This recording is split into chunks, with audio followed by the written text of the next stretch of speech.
Shalom, I'm Evan Gottesman, coming to you with Israel Policy Forum's 120 Project weekly Israeli election update. Sometimes deciphering Israeli politics can be harder than opening a water bottle with just your teeth. And if you don't understand that turn of phrase, you may need a refresher on the latest political developments out of Israel. So let's kick things off with a recap of this week's top 3 Israeli campaign headlines. First up, a presidential visit punctuates the campaign season.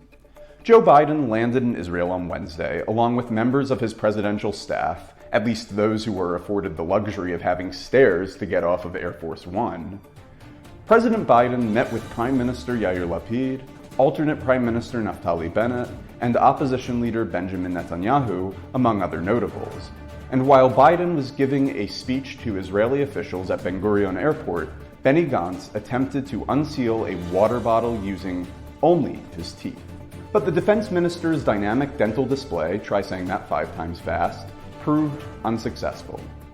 Before Biden's time in the Levant was out, Biden also visited the West Bank, where he met with Palestinian Authority President Mahmoud Abbas.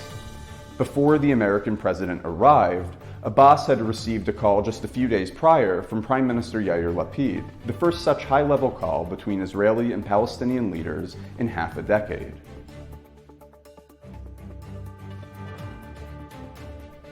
If Hillary were president, we'd be at brunch.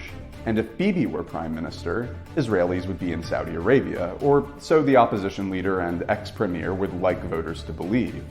In a press statement delivered on Monday, Benjamin Netanyahu promised a, quote, full peace deal with Riyadh if he is returned to the prime minister's office. But will Lapid and Biden beat Netanyahu to the chase? Netanyahu has tried to campaign on his diplomatic skills before, but his competitors' terms in office over the past year have showed that no single person is solely capable of stewarding Israel's foreign relations. Now, President Biden is following up his Israeli-Palestinian visits with a trip to Saudi Arabia, where his team has promised new developments in the Israel-Saudi relationship. While American and Israeli officials have been keen to dismiss talk of a full normalization, there are murmurs of overflight rights for Israeli aircraft and direct flights for Israeli Muslims on Hajj or pilgrimage to Mecca.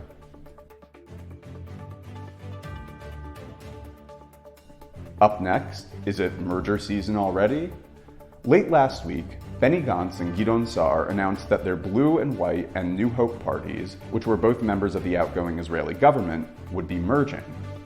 This move follows the long tradition of alliances, joint lists, the joint list, vote-sharing agreements, and all other manner of cooperation, both long and short-lived, in recent Israeli elections.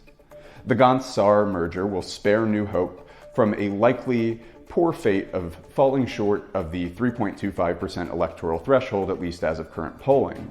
But current polls also project that this is going to be the 3rd largest party in the next Knesset after Netanyahu's Likud and Prime Minister Lapid's Yesh Atid. But this merger doesn't really change the coalition math, at least as of now, with the pro-Netanyahu parties and the parties that comprise the outgoing coalition each lacking a majority. Even if former IDF Chief of Staff Gadi Eisenkot were to, say, join this Blue and White New Hope merger, that would likely just move votes around between the Gantz-Sa'ar ticket and Lapid's Yesh Atid, rather than taking votes away from the pro-Netanyahu right. But a lot can change between now and November 1st, and this election is likely to be followed by an intense coalition negotiation period.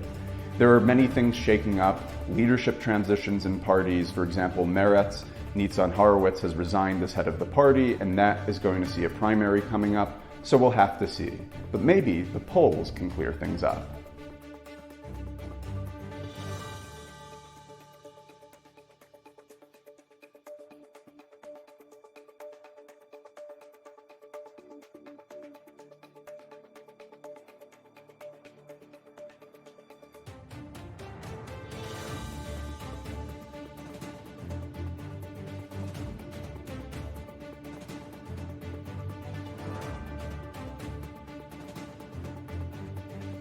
For more on the upcoming Israeli elections, read the latest Koplau column at israelpolicyforum.org/column, and don't forget to hit that subscribe button on our website for latest analysis in your inbox.